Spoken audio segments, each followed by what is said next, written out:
Spoštovane gledalke in gledalci, lepo pozdravljeni. Preventiva in vzgoja v cestnem prometu je zelo pomembna tema, ki se pogosto premalo zavedamo. Prav zato smo danes v oddaji Dober dan, dobri ljudje povabili vodjo Sveta za preventivo in vzgojo v cestnem prometu Republike Slovenije, gospoda Bojana Žlendra. Lepo pozdravljeni, gospod Žlender. Dober dan. Vemo, da ste v zadnjih dneh bili zelo aktivni nekje na terenu, ne? Ja, pri nas je vedno zelo živahno, ampak te dnevi so bili res posebni. Izkoristili smo to zaporo predora Šentvid za pripravo skupaj s Televizijo Slovenija, Ministrstvom za promet, Darsom, Slovenskim zavarovalnim združenjem, namreč pripravljamo serijo filmov o pravilni vožnji po avtocesti in manjkala nam je tista vsebina, ki sodi v predor. Pravi, kako varno voziš skozi predor, če je vse v redu, še posebej pa to, kaj narediš, če je v predoru kaj narobe, če se pokvari avto, če zagori, če je nesreča. Se pravi, to so take ekstremne situacije in mislim, da lahko snemamo samo, če je popolna zapora prometa in dela v predoru so nam to omogočila. Ste bili uspešni, nekaj smo že videli na programu nacionalne televizije. Ja, prvi filmi so bili posneti tukaj na mariborskem delu poleti, ko je bila ta avtocesta proti Pirnici v bistvu ali pa proti severnemu delu že narejena, pa še ne predana prometu. Tam smo snemali te vožnje, tako da tisto že teče in veliko večino v predoru oziroma vse v predoru smo posneli zdaj. Manjka nam še kakšen del, temu smo rekli 7 smrtnih grehov in tisto bomo posneli, ko bo pripravljen dolenjski krak avtoceste, se pravi še zadnje gradbišče, ki se bo predalo prometu. Torej trenutna zapora šentviškega predora vendarle pripomogla tudi k dobremu? Zapora je bila potrebna za ureditev priključka vseh del, in seveda glavna cev, ki ni bila sposobna za promet, pa je bila prazna. No, in mi smo to v sodelovanju z Darsom izkoristili, poiskali možnosti in izpeljali ta snemanja. No, so zelo zanimiva, ampak so pa peklensko naporna. Jaz se v bistvu lahko celi ekipi zahvalim, režiserju, televiziji, vsem tistim, ki so sodelovali. Sploh prostovoljcem, ki so tudi človek težko verjame, da so v Sloveniji še ljudje, ki so pripravljeni priti svojim avtomobilom, svojim benzinom in dajo svoj čas za to, da jih potem neizprostno preganjamo po cesti navzgor in navzdol, da jim kažemo, kaj morajo delati, kako morajo voziti. In to brezplačno, ne? In to brezplačno, ampak so še v občinskih svetih za preventivo, imamo ogromno takih sodelavcev in sem zelo vesel, da je tako. Kakšni so bili začetki preventivnega delovanja na Slovenskem? Kakšna je zgodovina? Smo bili kaj aktivni Slovenci že v preteklosti na tem področju ali je to bolj sedaj?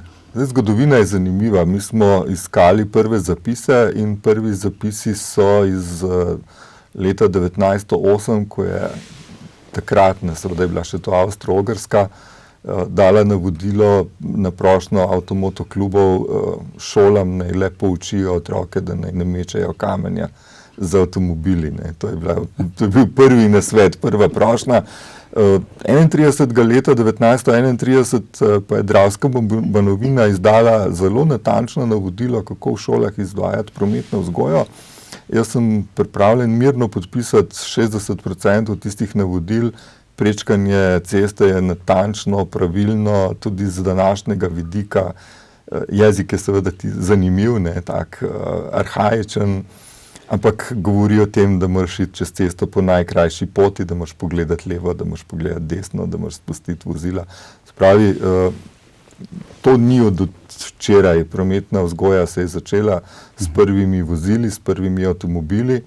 Zelo hitro so ljudje ugotovili, da pač potrebujemo več znanja, več informacij in tako je pač nastalo in po drugi svetovni vojni, ko se je začel promet hitro povečevati, ko je tudi število žrtev zelo hitro začelo naraščati po letu 1954, od takrat imamo namreč zelo natančne podatke, se je število zelo hitro povečevalo in ni čuda, da je že tam v 56., 58. letu, 1956, 58, da so nastale prve komisije, takrat še znotraj policije, in da je vedno bolj dozorevalo spoznanje, da to ni samo stvar policije, da je varnost stvar vseh, in tako je 1972 nastal Svet za preventivo in vzgojo v cestnem prometu. Ki sedaj deluje od takrat kot samostojno telo? Mi smo bili zelo dolgo, 35 let samostojno telo. Leta 2007 je svet postal del Ministrstva za promet, Direkcije Republike Slovenije za ceste.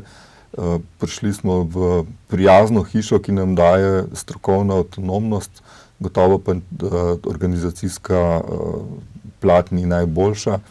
In jaz verjamem, da bo ta napor, ki teče v teh dneh, v bistvu, to je spet ena od aktivnosti, ki je na zakonodajni ravni, rodil sadove in da bo ustanovljena Agencija za varnost prometa, kjer bo svet spet našel svojo vlogo, kjer bomo tako zelo simbolno samostojni.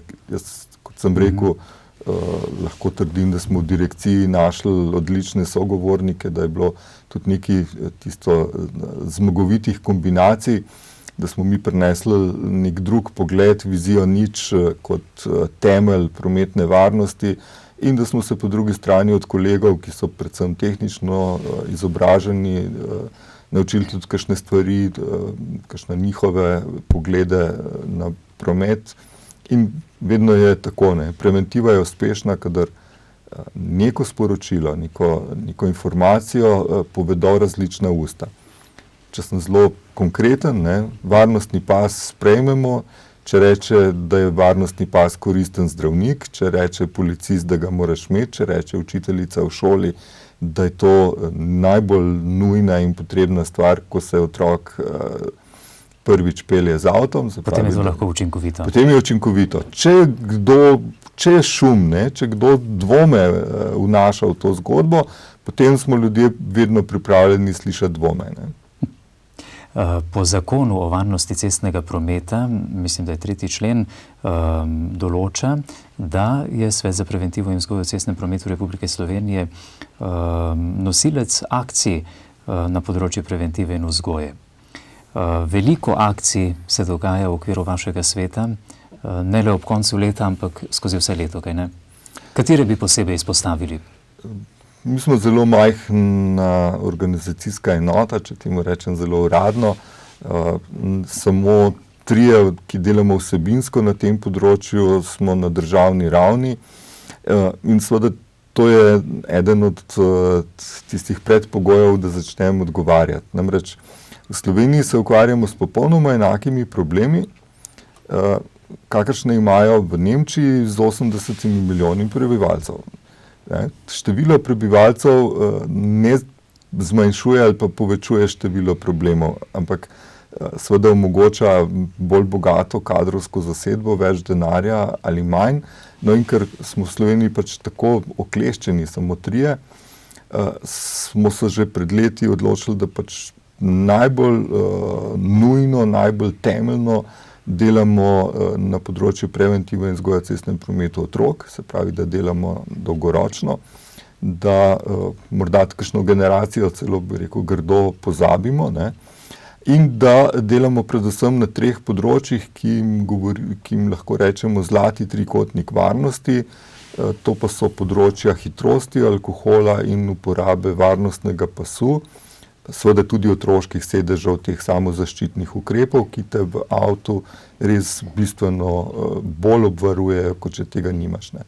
In to so res glavna torišča dela in na teh 3 problemih, pa seveda tisto, kot sem rekel, na varnosti otrok, je zgrajenih največ akcij, tudi največ programov. Nekateri programi so pač celoletni, akcije so krajše, gre za 14-dnevne, 3-tedenske, za varnost pešcev je še ena stvar, ki ji posvečamo pozornost, to so pa te šibkejše skupine udeležencev. varnost pešcev pa traja od oktobra do konca februarja, to je v tistih mesecih, ko je svetli del dneva zelo kratek, ko je noč glavna in seveda takrat je bistvo, a pešca vidiš, a ga ne vidiš. No in s tem sem mu na nek način na hitro povedal, kaj se dela. Za otroke imamo v šolskem letu od 6 do 20 akcij, odvisno od občin, odvisno od šol, seveda v kakšni manjši podružnični šoli ni niti prostora, niti potreb za vse akcije, ampak seveda v mestih želimo, da bi otrok v šolskem času, se pravi znotraj, če rečemo temu učnega načrta po starem, dobil dovolj znanja, dovolj informacij za varno sodelovanje v prometu. Kdo se sodeluje pri tem v šoli? Zelo različno je to organizirano. Seveda večina aktivnosti temelji na učitelju, koordinatorju, mi mu rečemo mentor prometne vzgoje. To je učitelj, ki pač na šoli skrbi, da od 1. do 9. razreda tečejo različne vsebine. Ampak v ta šolski prostor vstopamo tudi drugi. Vstopamo mi kot svet za preventivo s predlogi, kaj želimo, da bi šola naredila. To seveda ni predpisano, to je želeno. In jaz lahko rečem, da od 1. do 4., 5. razreda imamo v šolah ogromno vsebin. Smo popolnoma primerljivi z državami Zahodne Evrope. Imamo različne sisteme, ampak zanimivo je, da nobena od teh razvitih držav nima prometne vzgoje kot predmeta. Ko smo mi švedske kolege vprašali, je to predpisano, so nas začudeno gledali, pa so rekli, a se vam zdi, da bi morali prometno vzgojo predpisati? To je najbolj samoumevna stvar. Učitelj ima zelo veliko znanja, ravnatelj ima znanje in odgovornost. In ona dva se bosta vedno pravilno odločila, ali v šoli, se bom rekel tako, na Pohorju, potrebujejo vse in verjetno ne. Vse tisto kot nekje tlele v Teznem ali pa na Studencih ali pa kjer je promet zelo zahteven. In to je tisto, kar mora šola presoditi, ker mora poiskati vsebine in seveda poiskati tudi partnerje, s katerim lahko to spelje. In partnerji so poleg nas gotovo policija, ki v tej prvem delu zelo aktivno dela, kjer v sodelovanju z učiteljem policisti predstavljajo tiste vsebine, vsak ima svojo vlogo in morajo opraviti. Zelo veliko je organizacij civilne družbe, društev, to, kar bolj razumemo. Slovenija ima to bogato tradicijo društvenega življenja, avtomoto društev, združenj šoferjev in avtomehanikov, Rdečega križa, Zveza prijateljev mladine. To so društva, ki tradicionalno prinašajo tudi prometne vsebine. In nenazadnje imamo seveda nove organizacije, nove fundacije, ustanove, kot je Zglavna zabava, kot je Varna pot, Zavod Varna pot. Sprav tisti, ki z nekim svojim dodatnim vedenjem, znanjem vstopajo v šolski prostor. In tega ni malo, tega je veliko in to je bogatstvo, ki ga včasih kar pozabljamo. Kritični smo, ker ni predmeta in rabili bi ga v 7., 8., 9. razredu, ker takrat se šola in programi razdelijo na predmete, so predmetne skupine.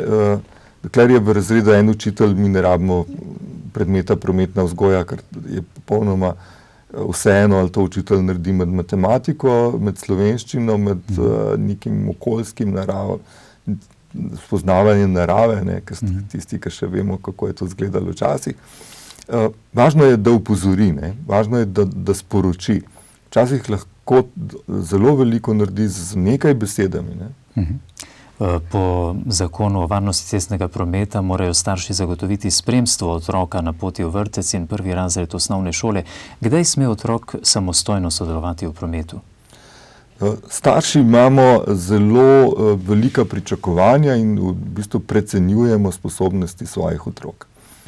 S kolegom profesor Poličem in dr. Zabukovčevo smo pred leti naredili eno raziskavo, katere nevarnosti ocenjujejo starši. In zanimivo je bilo, da starši, ne vem, do 10. leta starosti otroku ne bi dali vžigalic v roke, bi ga pa pri 6-5 letih mirno sam ga pustili v šolo. Verjetnost, da bo otrok zakuril, je še nekje od ozadij, ko smo imeli veliko sena, pa smo živeli vsi praktično na kmetijah. Danes otrok z žigalcami v bloku skoraj ne more narediti škode, ampak starši to zelo, zelo ocenjujejo kot veliko nevarnost. To, da bi bil otrok ogrožen v prometu, pa ne. In to je temeljni problem. Zato je zakonodaja šla korak naprej in je rekla, do 7. leta starosti potrebuje otrok spremstvo, ker v sodobnem prometu, ki je izjemno zahteven, ker se vse dogaja zelo hitro, otrok ne zmore samostojnega sodelovanja v prometu. Samo pomislite, kaj moraš narediti, ko prečkaš cesto, gledati moraš levo in desno, ocenjevati razdaljo in hitrost vozil, ki se približujejo. Seveda žal moram takoj povedati, da slovenski vozniki še nismo na tej ravni, da bi, ko zagledaš otroka, takoj ustavili, ampak jaz se bojim ustaviti, ker ne vem, a bo ustavil nasproti. Meni se je že nekajkrat zgodilo, da sem otroka v bistvu povabil v past, ker sem mu jaz ustavil in tisti iz druge smeri ni. In otrok je šel v prepričanju, da je pot varna, ker sem mu jaz celo pokazal, ne gre čez cesto, mi je šel pod kolesa drugega in sem potem norel v trobu maho, da sem ustavil avto z nasprotne smeri. Ampak veste, za volana je to težko delati. S tablicom policijsko bi bilo mogoče lažje, ampak jo žal nimam. To je tisto, kar ne vemo. In zato pač mora zakonodaja reči in če iščeva kratek odgovor, do 7. leta otroka absolutno potrebuje pomoč. Ne samo pomoč, tudi naš nadzor. To pomeni, da otroka tam do 5. 6. leta mi držimo za roko, da morajo biti odrasli med otrokom in cesto. To pomeni, da ne more kar, če se otrok drži nas, se spusti in steče. In ne moreš narediti ničesar. Nimaš refleksov, nimaš možnosti, da bi ga zagrabil, ker če steče, če je na robu pločnika in stopi en korak, je že na cesti. In če se on drži naše roke in to naredi, smo nemočni. Če ga mi držimo za roko in če ga imamo stran od avtomobila, se pravi, da smo mi med avtom in otrokom, imamo seveda zelo veliko možnosti, da ukrepamo. Tudi če ga malo spustimo, ga še primemo za ovratnik, ko poskusi stopiti mimo nas. To je nekaj zelo takih enostavnih nasvetov, ki jih mi ves čas dajemo in poskušamo ljudem dopovedati, zakaj. Mi vedno, kadar svetujemo, mi zelo natančno vemo, zakaj je to tako. Ker vse stvari so premišljene, vse stvari imajo skozi izkušnje ali pa tudi tujo prakso zelo utemeljeno, pričakovano in predvideno ukrepanje.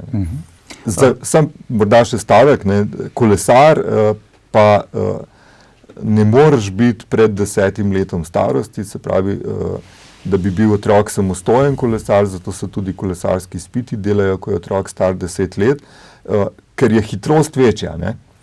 Razlika je v tem, da pešec hodi počasi in se mora vedno ustaviti. In ko se ustavi, se odloča. Ko voziš kolo, se ne ustaviš zato, da bi se odločil. Ko se pelješ proti križišču, moraš med vožnjo vse to narediti, pogledati pravila prednosti, pravila srečanja, luči, ne vem kaj, vse znake. V trenutku moraš vse videti in v trenutku moraš imeti pravilno odločitev. In to se je pokazalo, da do 10. leta starosti otroci tega ne zmorejo. Gotovo so otroci poleg starejših oseb najbolj ogrožena skupina, tudi nepredvidljivi na cesti. K sreči je tako. Otroci so seveda najbolj ogrožena skupina, ampak v Sloveniji so pa najbolj varna skupina. Zakaj tako? Zato, ker jim že desetletja posvečamo zelo veliko pozornost. Na kak način pomagate staršem pri prometni vzgoji njihovih otrok?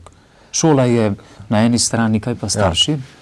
Brez staršev seveda ni ničesar. To vemo, tisti starši, ki se zanašajo, da bo nekdo namesto njih vzgajal otroka in ga pripravil za življenje, seveda delajo strahotno napako. Starši smo zgled. In otroci bodo v prometu ravnali tako, kot jih Učimo. S svojim zgledom učimo od prvega dne, ko jih damo v avto. Nekaj raziskav v tujini je bilo narejenih na to temo. Kazalo se je, da niti najboljša avtošola ne more popraviti škode, ki jo naredijo starši, ali pa nadomestiti tistega dobrega dela, ki ga lahko naredijo starši. No, in to je seveda prva stvar. Druga je, da starši moramo otroka učiti, ni dovolj, da smo samo zgled.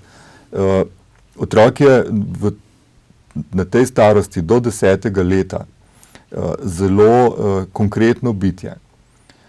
Kaj to pomeni? Da se ga ne da v učilnici s filmčki, risankami naučiti, kako se prečka cesto. Z njim je treba iti na cesto, z njim se je treba postaviti na rob pločnika in mu reči, poglej na levo in mu pokazati, kako to naredi.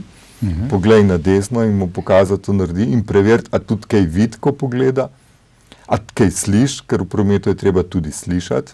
Kaj sliši, a sliši kamion, a sliši oseben avto, seveda velika razlika je, a bo mimo pripeljal kamion. In seveda še ena stvar, ki jo starši pozabljamo, življenje na 1,10 m je čisto drugačno kot na 1,60 m ali 70 ali 190 višine. Starši, ki želijo ali pa če želijo spoznati, kaj otrok vidi, se morajo spustiti na njegovo višino. In bodo videli, da vsaka živa meja zapre pogled, da je peklensko grd pogled, ko gledaš natančno v vrh kamionske gume, bom rekel po domače, namerno, da bomo razumeli. To ni naš pogled. Jaz gledam z 1,85 m, jaz vidim čez vse parkirane avtomobile, čez vso živo mejo, ne vem, vse ovire na cesti.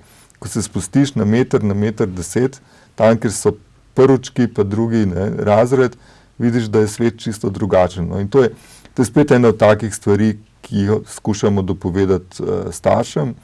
Spravi ne samo zgled, ne samo učenje, ampak približati se moraš otroku. Pogledati moraš, kaj vidi, kaj lahko v prometu spozna. In seveda še nekaj bi radi naredili, staršem povedali, da je otrokov čustveni svet drugačen. Otrok se bolj boji za žogo, kot za svojo nogo. Če mu pade žoga iz rok, vemo, da bo vedno stekel za žogo. Zakaj? Ker ga je strah, da jo bo avto zbil, da jo bo uničil, da jo bo povozil, ker za njega je žoga živa, njemu je žoga prijateljica. Otrok predmete jemlje na tak način. Neka žival, pes na drugi strani ceste lahko pomeni, da ga ima lahko zelo rad ali pa da se ga zelo boji. In starši morajo to vedeti. In starši samo za svojega otroka lahko to spoznajo. Ga ni učitelja, ki bi lahko za 30 otrok zbral, strokovnjaki zberejo najbolj varno šolsko pot. Ampak ta najbolj varna šolska pot je narejena po kriterijih odraslih. Starši morajo iti z otrokom in morajo videti, a ga bo neka izložba zelo pritegnila in bo še 10 metrov gledal nazaj, ker je tam igrača, ki si jo želi in bo 10 metrov pozabil na promet in na vse, kar se dogaja. Če se bo nečesa zelo bal, psa, ki je oster, ki laja, bo 10 metrov zgubljen, bi rekel, z tega vidika prometne varnosti, ker bo poskusil čim prej priti mimo tiste nevarne točke. In če so kamioni in zjutraj se lahko, če gremo popoldne z otrokom, to ni isto. Z otrokom moraš iti takrat, ko bo šel v šolo. Takrat mu pomagaš, ker doživljaš njegov promet. Ker ob 7 zjutraj ali pa pol 8 ali pa ob 8 je običajno promet drugačen kot ob 6 popoldne, ko imamo starši čas. No. Zato to so take drobne stvari in to je tisto. Zato je torej zakon vsekakor na mestu tukaj. Zakon je absolutno tukaj na mestu, in mi skušamo staršem ravno to, kar sem zdaj poskusil plastično povedati, pomagati. Zato imamo te knjižice, zato imamo tudi seminarje za učitelje, ker mi lahko pridemo do staršev samo s pomočjo učiteljev. In učitelji so izjemno dobri in moram reči, da opravljajo ogromno delo, ker te informacije prenašajo k staršem. Mi vemo, da je zelo enostavno natisniti knjižico, napisati lep tekst, posneti lepe fotografije, ampak ta knjižica mora priti v roke staršev s posvetilom. Nekdo jim mora povedati, da je to res pomembna stvar. Nekdo jim mora nekaj osnovnih informacij, mal tistega dati, da rečejo, vse je res, lahko se kaj naučim. Recimo ena taka zelo banalna stvar, ki jo ne učijo avtošole, pa jo vemo in jo ne znamo ljudem povedati, kako pravilno odpirati vrata, da ne bo zbil kolesarja. Če parkiraš ob robu ceste, z nasprotno roko. Če si voznik, odpiri vrata z levo roko, ker če odpreš vrata z levo roko, se boš obrnil. In če se boš obrnil, boš videl kolesarja. To je zelo enostaven trik, ker imamo veliko nesreč, ker ljudje parkirajo ob robu. Ste hoteli reči z desno roko, ne? Ja, z desno, seveda, z nasprotno. Ja, z nasprotno, ja. Če si na levem, se upravičujem, če si na levem sedežu, se moraš obrniti. Potem se moraš obrniti. Če sediš na desnem na sedežu zraven voznika, odpiraš z levo. Enostavno, s to, da se obrneš. Ker takrat vidiš. Tako. Vedno se nam mudi, na hitro parkiramo, odpremo vrata in če odpremo vrata, ujamemo kolesarja. In za kolesarja je to hudo boleče. Jaz sem kolesar in to zelo dobro razumem in vem. Ampak hočem povedati naš način razmišljanja. Mi iščemo informacije, ki bi lahko bile ljudem zelo koristne. In iščemo seveda, bi rekel, dobre posrednike, in učitelji so taki zelo dobri posredniki, ker znajo te informacije pravilno prenesti staršem. Ker potem, ko staršu poveš, da so v knjižci take informacije, potem jo bodo vzeli v roke. Potem to ni neka knjižica, ki jo je izdal tam nekdo v Ljubljani, ker nima kaj delati, ampak je knjižica, ki ima koristne informacije. In tako so zgrajene akcije, tako so zgrajeni v bistvu vsi ti sistemi. Poleg otrok posebno pozornost posvečate tudi odraščajočim, mladostnikom, mladim ljudem? Ja, tukaj smo bolj na tankem ledu. Seveda vsi vemo, da gospodje, kot sem jaz, nimajo v srednji šoli kaj iskati, ker so to starci, ki hodijo otrokom predavati.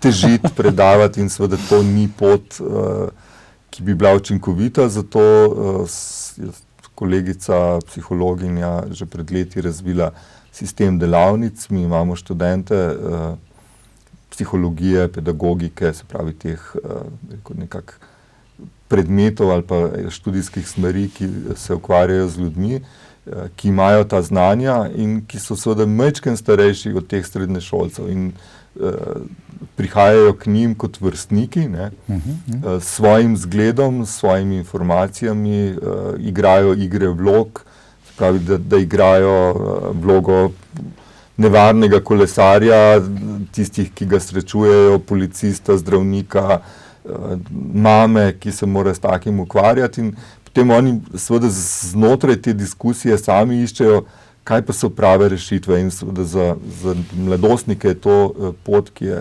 gotovo dobra. V letošnjem letu sta se razvila še dva zelo dobra programa, enega ima Zavod Varna pot, drugega Zveza paraplegikov jugozahodne Štajerske, kjer poleg teh delavnic pride v to skupino otrok tudi mladostnik ali pa malce starejši mlad človek, ki je žal v prometu doživel zelo tragično izkušnjo in jo seveda pove in pove, kakšne so posledice. Ne zato, da bi moraliziral, ampak zato, da bi povedal, poglejte, jaz sem bil tak včeraj, kot ste vi. Ena napaka, ena neumnost, ena zelo nesprejemljiva poteza voznika me je vrgla iz prejšnje možnosti biti državni reprezentant v nogometu, to, da se zdaj vozim z vozičkom, da sem preživel leto in pol v bolnicah in na rehabilitaciji, da ne morem več tega in tega. Lahko vam pa povem, da to in to ni pot. Ni pot. Veliko težo dajo tudi obiski politikov, denimo nekje letos ste imeli za ptujske srednješolce v Prekmurju tudi podobno predavanje in akcijo nekako, da ste jim predstavili preventivo in vzgojo, ko je bil prisoten tudi minister za promet, tudi ministrica za notranje zadeve, kaj ne? Kako to vpliva na mlade? Naši kolegi na Ptuju izjemno dobro delajo in njihova ideja je bila, da za te srednješolce, poleg delavnic, mi smo imeli že nekaj let tam delavnice, da naredimo še korak naprej. In seveda ta korak naprej je izkušnja. Ne samo predavanje, ne samo pogovor, ampak da v realnih situacijah poskusiš, kaj se dogaja z vozilom, če moraš na silo oziroma nujno zavreti, da vidiš, kakšna je razlika med 30 in 50, ne. Ljudje, ki tega niso poskusili, se bojo smejali, mislili, da sem je malo že kisati začel, ampak med 30 in 50 na uro je strahotna razlika, če moraš ustaviti. Da ustaviš avto pri 30 na uro, rabiš 10-12 metrov. Pri suhi cesti. Pri suhi cesti, seveda. Pod enakimi pogoji, če je hitrost samo majčken večja, ne, kaj pa je 50, skoraj ni nič, se to pošastno poveča na 35 metrov. Iz 12 na 35, ne, tam ni šlo niti krat 2, ne, iz 30 na 50 ni krat 2, bi bilo 60. Ampak iz 12 na 35 metrov je pa krat 3, ne. Kaj pa na mokri cesti? Na mokri cesti se to samo še podaljša, ne, in gre faktor 4 zraven. In tega se ne da povedati, to moraš poskusiti. Da je to zelo dobro preračunano, da nimamo v naselju omejitev 50, če voziš 60 na mokri cesti, verjetno veliko težje zaustaviš, ne? To je spet ena izmed stvari, ne. Ljudje ne razumemo, da je 50 res zadnja sprejemljiva hitrost najvišja za pesca, za nezaščitenega kolesarja. In da razlika je med temi, ne? Če pride do trka pri 50 na uro, zdaj bom suhoparno zoporen, ne? Ima 50% pescev možnost, da preživijo. Pri 65 na uro je samo še 10%. Ali če rečemo v ljudeh, ne? Tam jih preživi 5 od 10 in potem preživi samo še 1 od 10. Pa samo za 15 km smo dvignili tisto hitrost. In zdi se nam prav, da nam rekel, nesramno od policije, ne, če nas ustavi pa reče, gospod, vozili ste 65, omejitev je 50. In vsi rečemo, a v njih, kak so pa hitrejši, pa ne vidite. Ampak že mi smo nevarni pri 65. Tega se mora zavedati. No. Sam, če grem nazaj k tem srednješolcem, mi smo jim potem skupaj z mestno občino Ptuj, s centrom Španik v Murski Soboti pripravili tak program in ta izkušnja je bila izjemno učinkovita. In jaz sem seveda vesel, kot ste rekli, ne, da sta to spoznala, da je to nek nov program, ki mu je potrebno dati posebno pozornost, posebno težo, tudi oba ministra, dr. Vlačič, minister za promet, Katarina Kresal, ministrica za notranje zadeve. Ne. To je znak, da tudi politika seveda razume, da nam na tem segmentu, na tem področju dela s srednješolci mora pomagati. Da je pač to jasno treba povedati. In še zadnji stavek o tem, ne, jaz res iskreno upam, da bo leto 2010, 13. avgust je sanjski datum, zaživel program za voznike začetnike, po katerem bodo morali vsi vozniki začetniki na takšno prometno delavnico, bi rekel, na takšen poskus, da bo res vsak, ki opravi izpit v enem letu po izpitu, to doživel, da bo vedel, kaj se dogaja z vozilom, kakšne izkušnje potrebuje in enostavno, da bo spoznal nekaj, da je voziti avto otročje lahko, ne, bi rekli po naše. Torej enega etičnega ampak ustaviti, ne, avto, ko je kriza, je pa pošastno težko in to nas na nek način ves čas zavaja. Ne. Premakniti avto, kaj pa rabiš? Malo spretnosti, peljati avto, malo spretnosti, ampak odločati v kritični situaciji pa zahteva izjemno veliko izkušenj in zelo, zelo zbranega, treznega in skoncentriranega človeka. In to je tisto, ne. Če je vse v redu, lahko počnemo zraven 1000 stvari. Če gre nekaj narobe, telefoniranje pomeni katastrofo, alkohol, mamila pomenijo katastrofo, tudi klepetanje in gledanje stran pomeni katastrofo. To je tista razlika, kar nas dela dobre pa slabe voznike.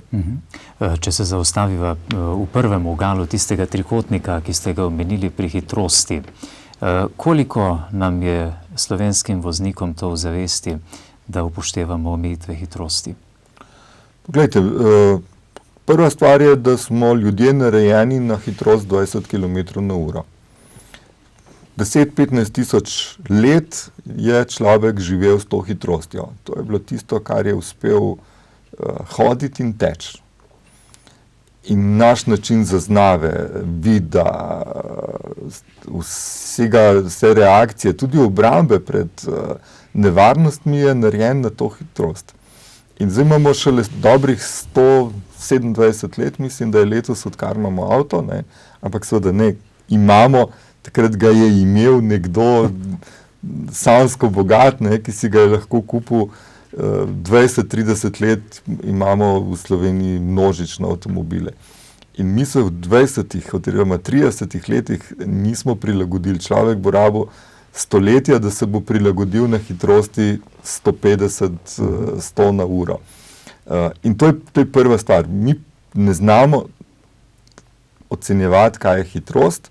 Zelo dobro pa vemo, kako nevarno je, če zlezemo na vrh strehe, na hruško, na češnjo in kako boli, če pademo v globino. Ne?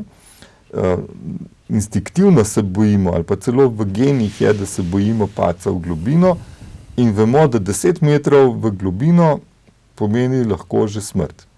Ampak 10 metrov padec v globino je enako, kot če se z avtom s 50 na uro zaletiš v zid. Pri hitrosti pa, kot da nimamo občutka?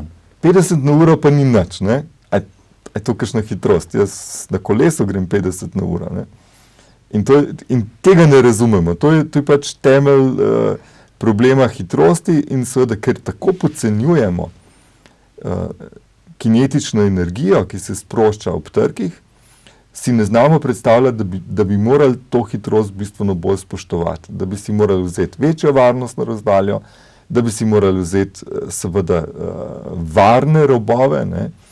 Tudi če piše ali pa velja v zakonu, da je vožnja po avtocesti 130 tista prava, ni nujno, da se pač vsi peljejo 130.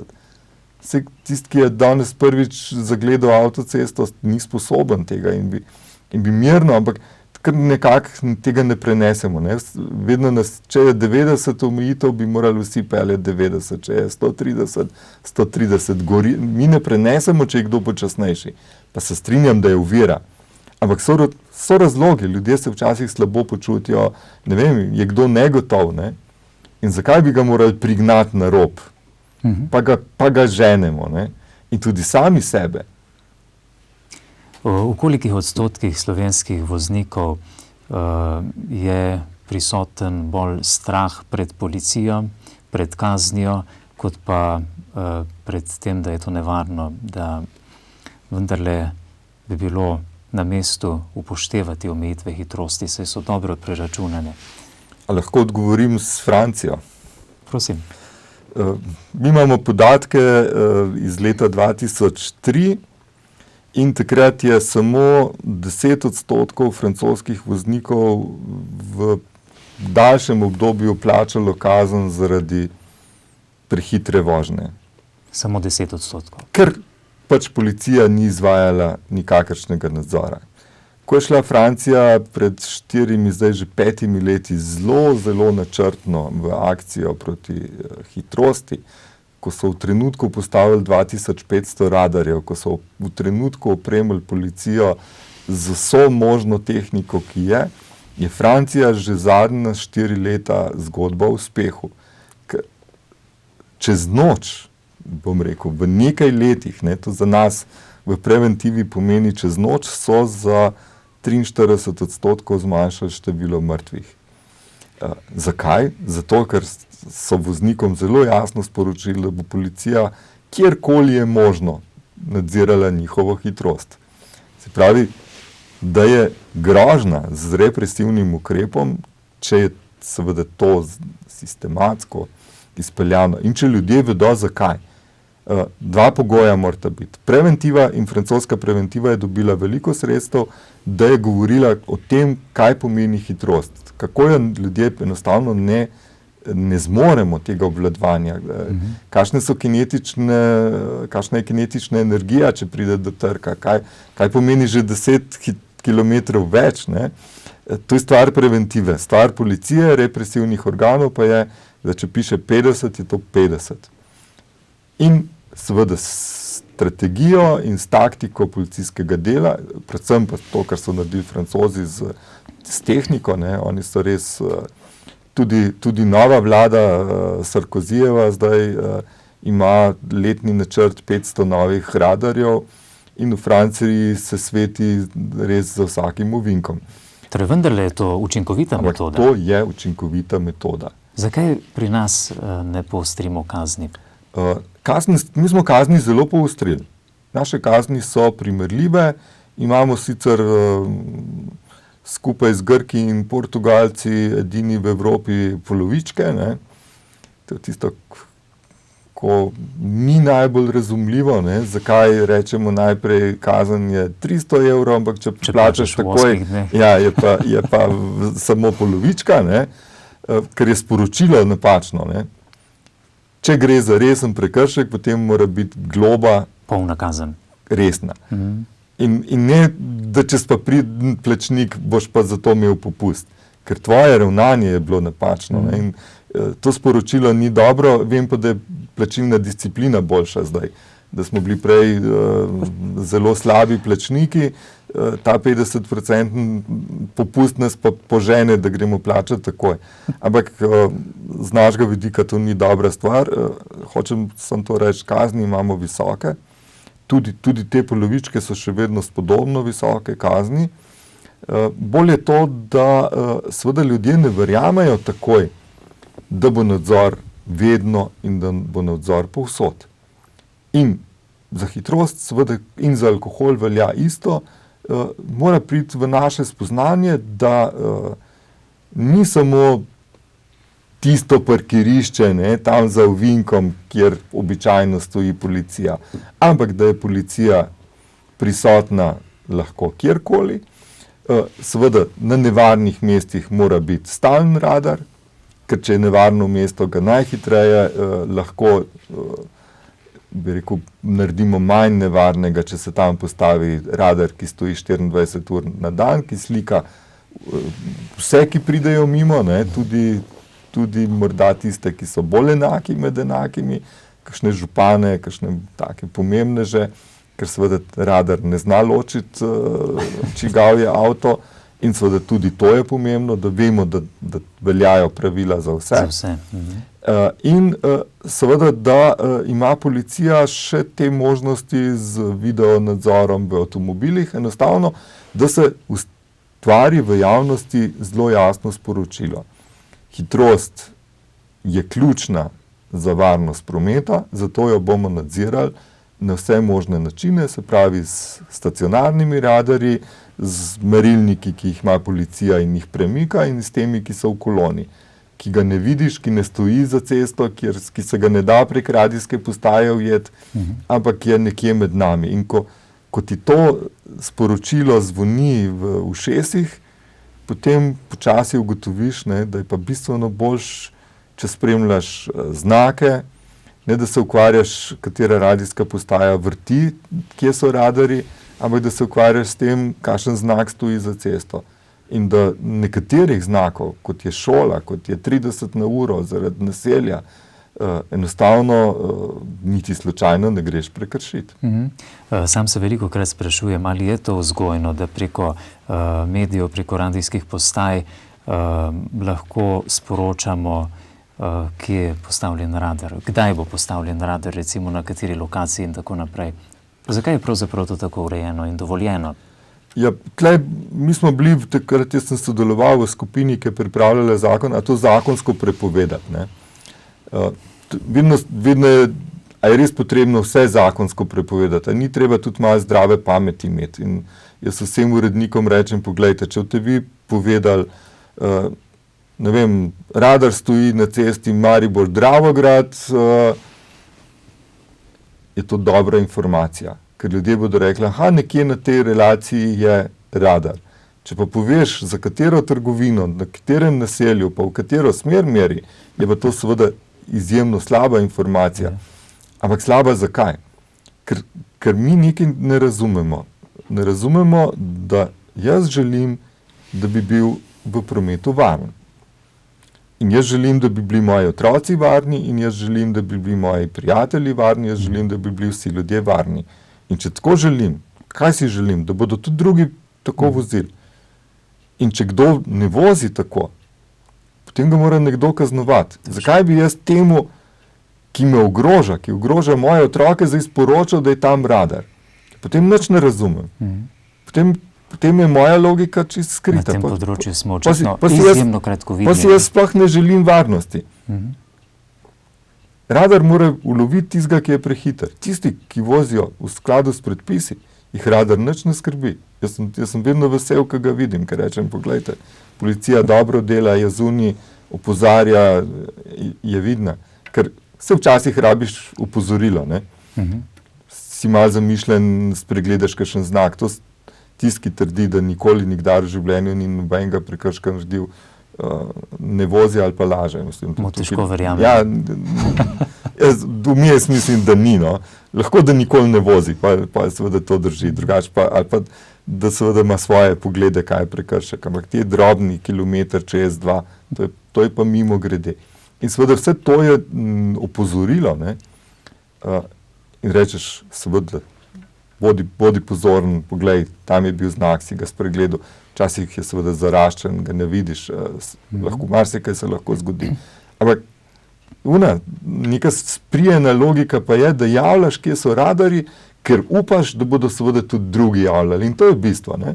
Ker ti sam nisi zadost varen, ker ti divjaš, želiš, da boš to informacijo dobil in zato jo posreduješ še drugim. Kaj pa menite o opozarjanju voznikov med seboj, z lučmi, denimo in tako, ko vidimo policijsko patruljo? To je isto. Isto, ne? To je isto. Jaz si želim, da policija kaznuje tistega, ki ne vozi v skladu s predpisi. Niti slučajno ga ne bom opozarjal, da stojijo nekaj metrov nazaj ali pa naprej in da ga lahko ustavijo, ker ga morajo ustaviti. Zato, da bom jaz zjutraj bolj varen. Zato, kar sem rekel, zato bojo moji otroci varni, moji znanci, prijatelji. Ne? Še posebej, če je denimo prisoten alkohol, ki je... To je pa sploh posebna zgodba. Ja, slišal sem v nekem mediju, na radijski postaji, je znani kirurg povedal, da se o tem zelo malo govori v javnosti, da vendarle zdravniki ugotovijo pri veliki večini povzročiteljev težkih prometnih nesreč, da so bili alkoholizirani. V Sloveniji je alkohol zelo resen družben problem, ne samo prometen, tudi resen družben problem, pred katerim zatiskamo oči. Lahko, jaz sicer že dolgo delam na tem področju, lahko rečem, da se je stanje bistveno spremenilo. Tako, za anekdoto si upam povedati, da ko sem šel prvič v Prekmurje, sem dobil kozarc vina za vrat, ker ga nisem hotel spiti, ker so rekli, če ne piješ ti, ga pa pije srajca, pri nas se pije. Ne? Ampak to je bilo res desetletja nazaj. Danes se to ne zgodi več. Še vedno je pa zelo enostavno. Ko pridejo gostje na obisk, damo najprej na mizo vino, damo najprej na mizo alkohol, ne, tudi kakšne žgane pijače, ne damo najprej soka. Kot da je to postalo del naše kulture. Vozniku sploh ne damo možnost, ne, da bi rekel, jaz pa ne bi, jaz bi pa kaj drugega. In pa je tako, ne, če ti že porinejo v roko kozarec, potem je blizu, da ga boš tudi zagrabil. Ne.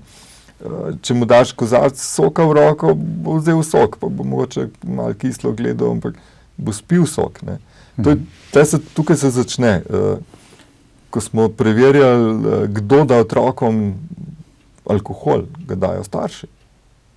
Vsi otroci ne začnejo piti alkohola sami od sebe in nekje zunaj.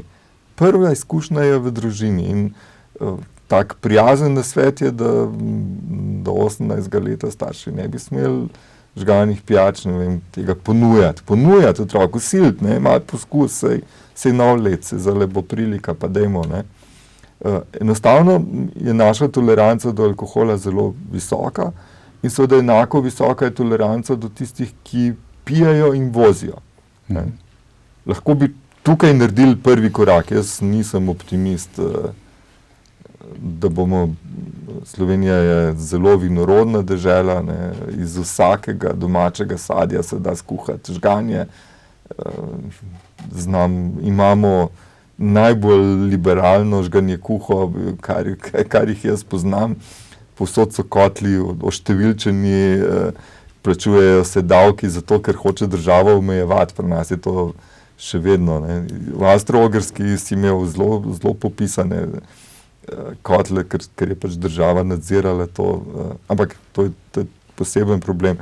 Mislim, da bi vsaj prvi korak, ki bi ga lahko naredili, je to, da rečemo, star slogan je bil, če piješ, ne vozi, če voziš, ne pi. 40 dni brez alkohola je bila ena akcija. Ja, to je zelo dobra pobuda Karitasa. Mi smo zraven, bi rekel, od prve. Letos mislim, da smo že tretjič to speljali v takem širšem obsegu. Slovenskem gre pač za jasno opozorilo, sporočilo. Jaz sem letos zgledno se držal vseh 40 dni in sem videl, da ni nobene težave. Ne. Da pač ljudem poveš, ne pijem, kdaj sem se malo pohecal, da se mi roke tresejo, da zato ne, če je bila pač družba taka, ampak vidim, da se je to prijelo, no, in sem zelo vesel teh pobud, ker to je spet tista zgodba, s katero sva začela, informacije, ideje, pobude morajo prihajati iz različnih krogov, iz različnih ust.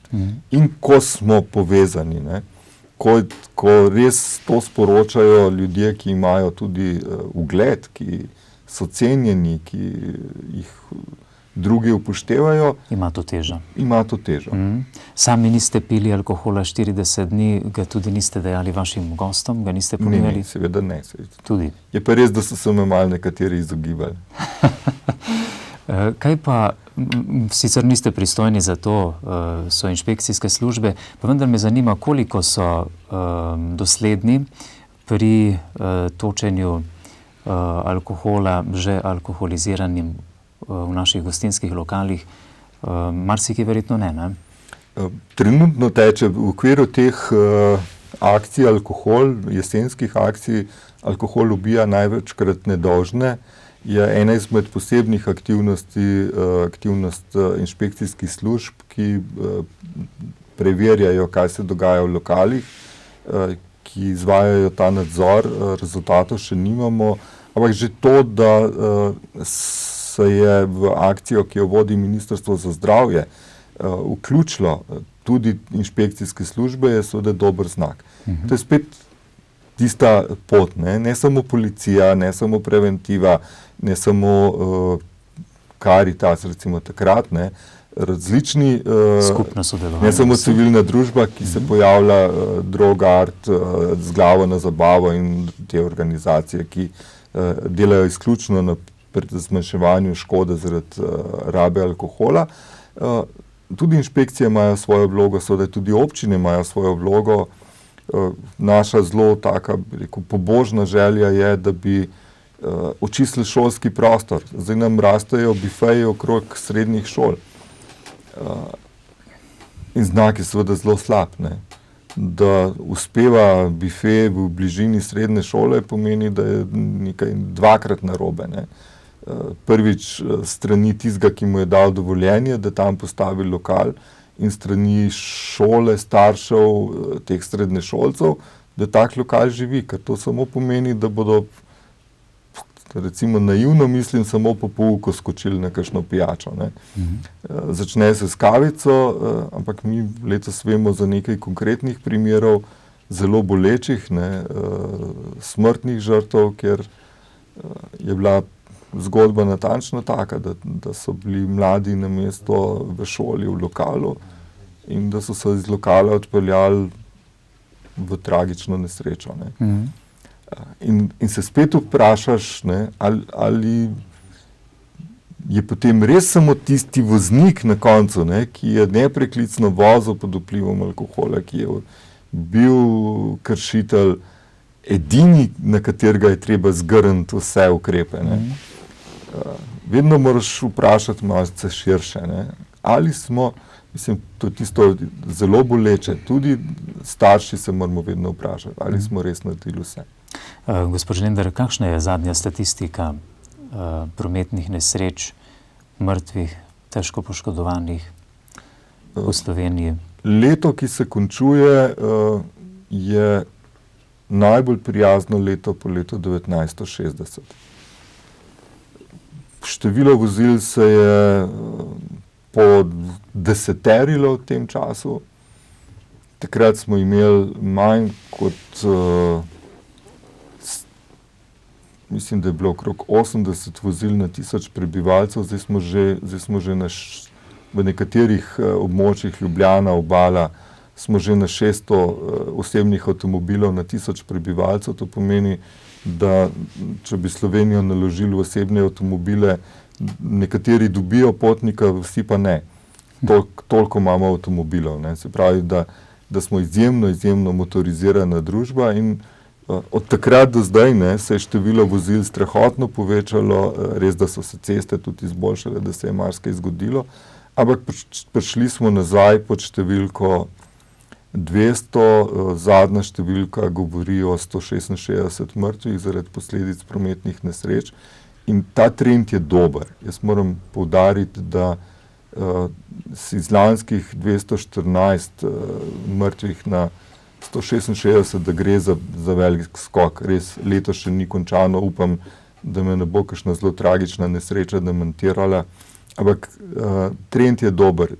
Ni pa dobro seveda to, sploh za preventivo, ne, ker za nas je sprejemljiva vizija nič. To pomeni, da na cestah ne bi bilo žrtev. In ko pogledaš vsako nesrečo posebej, ne, ko pogledaš te najbolj tragične nesreče, ki smo jim bili priča letos, vidiš, da bi nekatere lahko preprečili z relativno enostavnimi ukrepi. Da bi nekatere lahko preprečili samo, če bi zmanjšali delež alkoholiziranih voznikov, da bi kdaj s kakšnim tehničnim ukrepom lahko zagotovili. Tudi s takšnim, da bi imel v avtu napravo, ki zahteva najprej preizkus alkoholiziranosti, ne. To pomeni, da bi imel svoj alkotester, da pihneš, ker drugače motor ne bo zaštartal. Ne štarta. In kakšnim bi bilo treba tako napravo predpisati, ker ni bolj enostavnega in učinkovitega ukrepa, ker ne razumejo prijazne besede, ki jo ima preventiva, ker nekateri ne razumejo niti zelo ostrega ukrepa, ki ga ima policija, to pomeni pridržanje, če voziš pod vplivom alkohola. Ni tako malo tistih, ki so že nekajkrat spali na policijskih postajah, ker so jih dobili alkoholizirane, pijane, lahko rečemo, za volanom, ne. In seveda v takih primerih se pač poslužiš, se lahko tudi država posluži takega zelo ostrega ukrepa, ta naprava stane 1500 evrov, ampak, ne, če gledamo ceno, če gledamo tragedijo oziroma vsega tega, kar so doživljale družine, ki so izgubile svoje najbližje otroke. To ni nobena cena, ne? Potem to ni nobena cena. In tukaj je samo stvar, ali pri alkoholu še vedno držimo fige v žepu. Namreč doslej smo jih vedno držali v žepu. Na načelni ravni, da je treba doseči ničelno toleranco, to pomeni, da pač voznik ne sme piti alkohola, če bo potem sedel za volan. Na načelni ravni smo bili vsi vedno za, ne, tudi v Sloveniji. To nekaj ekstremnih politikov je bilo proti ali pa kakšnih res tistih, ki živijo od dobrih zaslužkov z alkoholom. Ampak večina ljudi je, ja, seveda, to je tako. Dokler ni prišlo do osebne ravni, ne, ko je prišlo pa do tega, pa zdaj jaz ne bom smel več spiti, potem sem pa jaz postal prohibicija, ekstremist in podobno, ne. In ta korak bomo pač morali narediti. Sedaj proti koncu koledarskega leta, čez praznike, bo verjetno še bolj poostren nadzor na naših cestah glede alkoholiziranosti. Tudi pri Svetu za preventivo in vzgojo v cestnem prometu ob koncu leta zmeraj nekako bolj aktivno pripomorete k varnosti na tem področju. Ja, december je tradicionalen mesec, ko se največ popije. veliko je teh zabav, veliko je srečanj s prijatelji, vsega tega. Zato pač in opozorila z preventivnega vidika in dodaten nadzor policije. Te dni so bile te najave narejene, ne. Spet je dodatno opozorilo, policija bo res do konca leta z vso svojo tehniko, z vsemi možmi, ki jih ima na razpolago in dekleti, seveda ženami. Zunaj mi imamo prijazen nasvet. Kdorkoli gre na zabavo, pa ve, da bo pil alkohol, naj pusti avto doma, to je daleč najbolj učinkovito sredstvo. Tudi taksi je smešno poceni, ne. Samo če primerjamo, koliko stane zbita pločevina. Kaj šele, če se nam zgodi kaj hujšega. Torej razumno razmišljati takrat, ko smo trezni. Ne? Samo trezni znamo razumno razmišljati. Saj tisti, ki se ga pošteno napije, res ne more več ne razmišljati, ne odločati pravilno. To je en ukrep, vedno se da dogovoriti, odločiti, kdo absolutno ne bo pil, če je že treba piti. Ampak jaz trdim, da se da tudi zabavati brez alkohola, da se da imeti zelo lepo. Zelo lepo, ne. Naša Direkcija Republike Slovenije za ceste, mislim, da je bila prva taka pomembna inštitucija, ki je imela letos popolnoma brezalkoholno novoletno zabavo. In se je pokazalo, da smo se imeli prav lepo in da ni bilo zato nič slabše kot prejšnja leta. In ste bili prvi vzgled za druge? Ja, moram reči, da direktor, magister Ficko, je to ostro, jasno potegnil in mi smo seveda podpirali. Vsi tisti, ki bi radi kaj spili, so grdo gledali nas, ne njega, kar je prav, ne.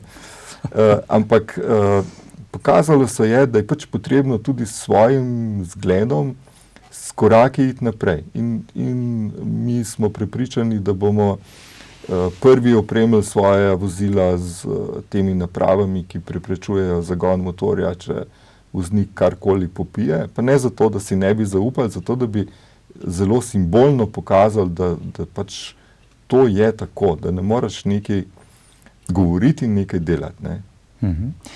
S še dvema avtorjema ste izdali knjigo Prometna psihologija, mladi v prometu. Katera so področja vsebine prometne psihologije? Ali morate vi osebno biti tudi psiholog oziroma vaši sodelavci? Psihološka znanja so seveda zelo koristna. Preventiva je seveda prijazen nasvet. In psihologija pomaga, da veš, kako se vpliva na stališče ljudi in tisto tako sanjsko, ne, kako se vpliva tudi na vedenje. Zato sem jaz sam ocenil, da rabim ta dodatna znanja, zato sem se pač odločil za dodatni študij prometne psihologije in seveda skupaj z profesor Poličem, z dr. Zabukovčevo smo takrat ocenili, da je pa koristno ta znanja podati, prenesti tudi drugim učiteljem, učiteljem v vožnje predpisov v avtošolah, policistom ne nazadnje, ker so to pač znanja, ki jih potrebuješ, če želiš učinkovito, pravilno usmerjati delo, pomagati ljudem ne nazadnje. Jaz sem še vedno prepričan, da velika večina ljudi želi v prometu sodelovati varno, voziti varno in da jim je pač potrebno samo pomagati, dati jasne informacije, dati dobre napotke in seveda na pravilen način. To je pač tisto, kar lahko psihologija pomaga, ampak seveda ni samo psihologija. Mi se srečujemo z nizom znanosti in ved, ki so zelo pomembne. Za promet in za varnost je pomembna fizika, so pomembne vse, bi rekel, te gradbeniške stroke, je pomembna medicina ne nazadnje, ker moramo vedeti, kaj pa se dogaja, kakšne so posledice, kje so poškodbe, ne, kaj pa vidijo zdravniki potem, ko pogledajo ljudi. Gre za cel niz pedagoških znanj, ki so, tako da je to z tega vidika izjemno zanimivo, pa ne nazadnje tudi izjemno zahtevno področje. Ko drvim po avtocesti, se včasih sprašujem, kdo postavlja te prometne znake, kdo da direktivo, kje bo omejitev 80, denimo, zdaj sem opazil tukaj od Slivnice proti Ptuju, na mestu, kjer se zaustavljajo tovornjaki, je bila najprej omejitev 80, potem je čez nekaj časa ta znak izginil. Kdo je tisti? Gre verjetno za mednarodne projekte, ko gre za postavljanje oziroma uveljavljanje kakšnih novih prometnih predpisov ali pa prometnih znakov? Na področju prometa velja tako imenovana Dunajska konvencija, to je mednarodna konvencija o prometnih pravilih in vse nacionalne zakonodaje temeljijo na tem in je seveda tudi mednarodno usklajeno, kako imamo prometne znake. Žal sicer ne popolnoma, ne. Mi imamo države, kjer so nekatere zapovedi napisane, ne. In seveda, če ne Samo za njihovo državo. Če ne znaš jezika te države, je to seveda zelo težko. Znaki so, ampak evropske države so vse sprejele pač skupno znake za nepismene, ne, simbole, ki povsod povedo enako, ker prepovedano prehitevanje mora biti vedno prepovedano prehitevanje. Zato so pač mednarodne konvencije, na katerih temeljijo potem nacionalne zakonodaje, oziroma v Sloveniji imamo pravilnik o prometnih znakih, signalizaciji, opremi, vsem tem, kar se uporablja na cesti. Ljudje dostikrat pozabljamo, da je tudi črta prometni znak, ne. Da je polna črta kot zid, da to ni nekdo se igral in risal, pa ker se mu ni zdelo, da bi vsake toliko časa dvignil čopič, ne, in je potegnil polno črto. Vse je, vsaj upam tako, ne, zelo premišljeno. Na državnih cestah skrbi za postavljanje signalizacije strokovna skupina v okviru DDC-ja, partnerja Direkcije Republike Slovenije za ceste. Občine imajo svoje komisije, tukaj moram reči, da je kar več nereda. Ne trdim pa, da so vsi znaki na državni cesti pravilno postavljeni. Mi se kar nekaj časa pogovarjamo, da bi bilo koristno postaviti znake, ponovno presoditi, kako so postavljeni znaki, in jih presoditi tudi z kakšnega drugega vidika. Ravno ta vidik prometne psihologije, ki ga jaz zagovarjam, seveda opozarja, da ima voznik omejeno sposobnost zaznave. Če mu postaviš, jaz imam, oziroma dolgo časa sem imel en tak poligon, kjer sem se trudil popraviti stvari s pisanjem, klicanjem in podobno, ne, tistih, ki so odgovorni, kjer je bilo na 250 metrov razdalje 12 znakov. In seveda ga ni voznika, ki bi znal na tako kratki razdalji pravilno zaznati vse znake in jih upoštevati.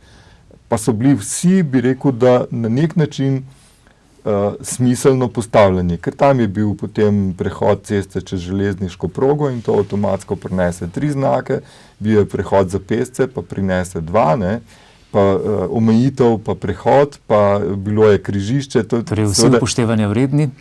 Ja, ampak v takih primerih se mora postavljalec postaviti tudi v vlogo voznika in se odpovedati kakšnemu znaku. Za ceno, da bo voznik zmogel prepoznati prave znake in jih upoštevati. Ne, da tisti, ki dela po črki predpisa, naredi tako, kot je bilo narejeno. Ampak črka predpisa ni vedno tista, ki v praksi bi bila učinkovita, ki zagotavlja varno sodelovanje vseh v prometu in je pač treba se odločiti in kakšen znak enostavno odstraniti, zato da bodo drugi dobili večjo težo. Ne. Tukaj nam manjka v Sloveniji. Mi imamo znakov preveč. Jaz sem prepričan, da bi jih lahko zmanjšali, da bi njihovo število lahko zmanjšali. Mi imamo še vedno kakšne nelogičnosti, sploh tiste žage, ne, 70, 50, 60, 50, 70 na zelo kratki razdalji in voznik nazadnje ne ve več, kakšna je bila omejitev. ker se omejitev spreminja vsakih 500, 600, 700 metrov in v takih primerih se je pač potrebno odločiti in reči, imeli bomo dve omejitvi, 50 in 70 in bomo imeli ta odsek na taki omejitvi in unga na taki in seveda vedeti, zakaj si to naredil.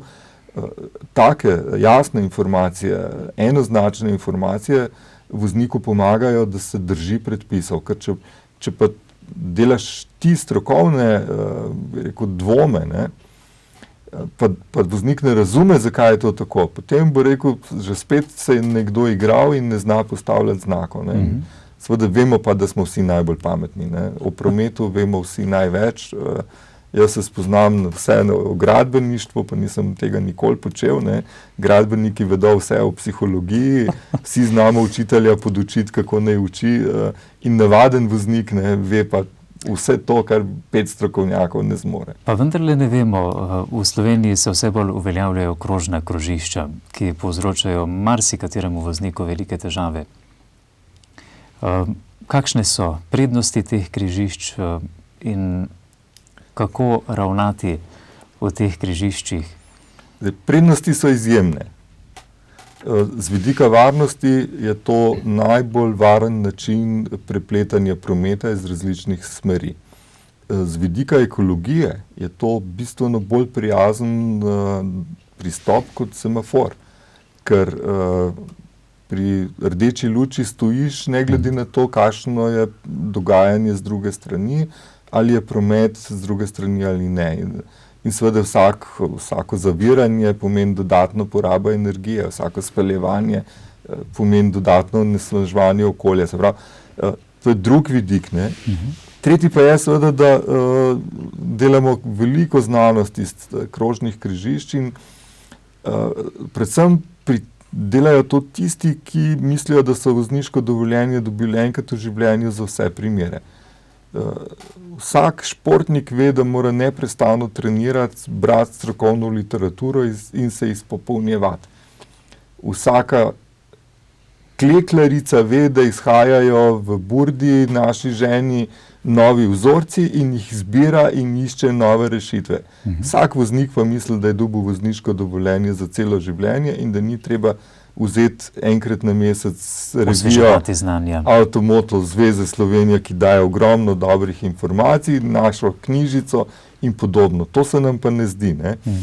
Zato imamo probleme s krožnimi križišči, ker če bi ljudje prebrali, da je seveda zelo enostavno voziti v krogu, da je temeljno pravilo, da ima prednost tisti, ki že je v krožnem križišču, da se pač vključuješ v krožno križišče vedno v nasprotno smer uringa kazalca, ne, se pravi, da vedno zavijaš v desno, ne, nikoli v levo, ne glede na to, v katero smer se pelješ, in da moraš v krožnem križišču skrbeti za menjavo pasov, zato da vedno sproščaš, če ne greš na prvi izvoz ven, se takoj premakneš, če je več pasov v levo, to seveda narediš tako, da preveriš, da daš znak. Tako kot bi bilo, bi rekel, na cesti zelo normalno, če bi ljudje razmišljali zelo normalno. Ko srečaš soseda, rečeš dober dan, dobro jutro, dober večer, vsaj jaz upam, da je tako, ne, mu še rečeš, kako kaj si, kako je otroci, je vse v redu, in na cesti bi morali ravnati popolnoma enako. Vsako spremembo smeri bi morali reči dober dan, ne, vključiti smerne utripalke, žmigavce po domače, če nekdo ne razume teh modernih izrazov, povedati, kaj želimo narediti, in tisti, ki vozi z druge strani, bi moral biti prijazen in bi moral pokazati, da lahko to naredimo. In to v krožnih križiščih manjka. To sodelovanje, tisti, ki je že v krogu, ne, ko želi iti ven, bi mu morali to takoj pokazati. V Parizu greš 9 pasov v enem poskusu in vsi te spustijo ven, če si se zmotil in si ostal nekje na sredini. In ni ne trobljenja in ni ne mahanja in groženj in podobnih, ker je promet sodelovanje in ker je promet pomoč in ker je promet razumevanje. Ampak v družini med sosedi bi moralo biti tudi podobno. Ne? Vse je povezano, kaj ne? To je temelj te zgodbe. Zelo nesramen je tisti, ki ne pove, kaj bo naredil naslednji trenutek. In mi imamo v križiščih ogromno ljudi, ki se jim ne zdi, da bi s svojimi smerniki pokazali, kaj bodo naredili. Mi imamo ogromno ljudi, ki se ne ustavijo pred prehodom za pešce, pa pokažejo pešcu, izvoli. V avtu je lušno sedeti, na toplem si radio igra. Na cesti, kakšen stoji, pa težko stoji. Morda ga boli križ, morda se mu kam mudi, ne? In zdaj mora moledovati in prositi, da ga bomo spustili čez cesto. Mislim, tukaj je pa res del te nestrpnosti, nerazumevanja, ki ga jaz ne morem sprejeti ali pa razumeti. Že jutri bo v Ljubljani sestanek Svetovne organizacije za preventivo in vzgojo v cestnem prometu. Kakšna bo tema? Mi smo povezani v organizacijo, ki deluje na svetovni ravni. Tema bo seveda naslednje leto, kaj nas čaka, kako se lotiti. Smo nosilci izobraževanj v okviru svetovne organizacije. To pomeni, da je naša skrb, kaj bo ključna vsebina naslednjega strokovnega srečanja te organizacije. Tudi to bo tema, se pravi, da iščemo pač tisto, kar največ držav zanima. Ne. V prometu imamo seveda zelo razvite države Zahodne Evrope ali pa predvsem Severne Evrope, skandinavske države, ki so daleč pred vsemi. Imamo ta del juga v Evropi, kjer smo mi, in imamo seveda potem arabske, afriške države, kjer se stvari dogajajo na ravni, kot so se pri nas leta 1960-65, kjer število žrtev strahotno raste, kjer začenjajo znova in ves čas moramo usklajevati, kaj je tisto, kar je zanimivo za te bolj razvite in kako naj bi delale te države v razvoju, ker je naša skupna odgovornost, da pa lahko z hitro izmenjavo primerov dobre prakse, z izmenjavo izkušenj preprečimo vsaj kakšno žrtev v teh državah. In mi smo se ogromno naučili od naših kolegov, zlasti od skandinavskih držav, Nizozemske, z njimi Nemčije, z njimi ogromno delamo, sodelujemo. Seveda ogromno strokovnih informacij smo dobili od njih, ker zelo neumno bi bilo, da bi poskusili spet iznajti kolo, pa so to že naredili tisočletje pred nami. No in ta organizacija pa skrbi, da tudi te države v razvoju dobijo del informacij. Mi pa seveda, ki smo na podobni ravni, da iščemo, kaj je zdaj korak naprej tudi za nas. Zima je gotovo za voznike eden največjih izzivov na cesti. Kaj nam boste povedali za konec današnje oddaje voznikom?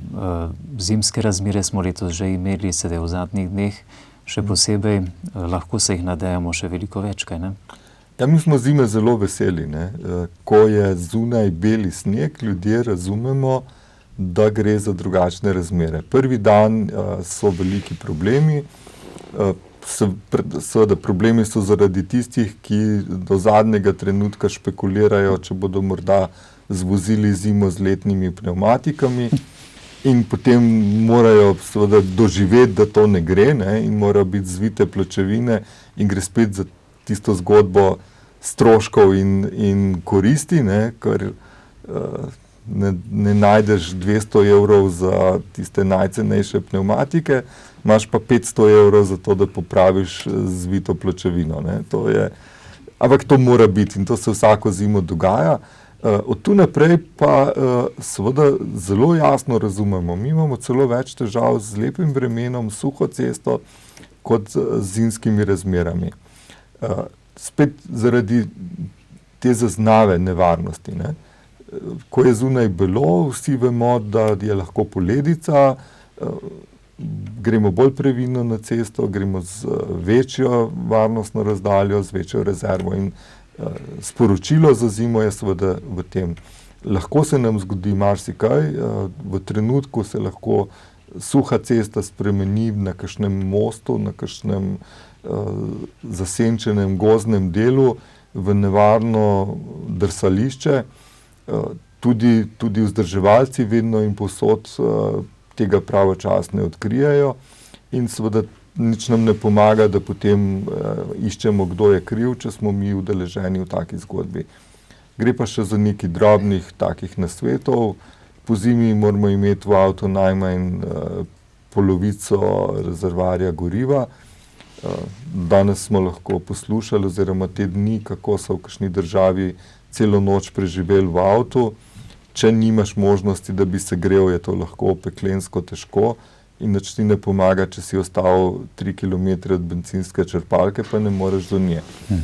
To je tak nasvet. V avtu imamo rokavice, v avtu imamo tudi kakšno lopatko, v avtu imamo verige za vsak slučaj. Kakšno deko. Seveda in kakšno odejo, kakšno deko, se pravi, pripravimo se na zimo in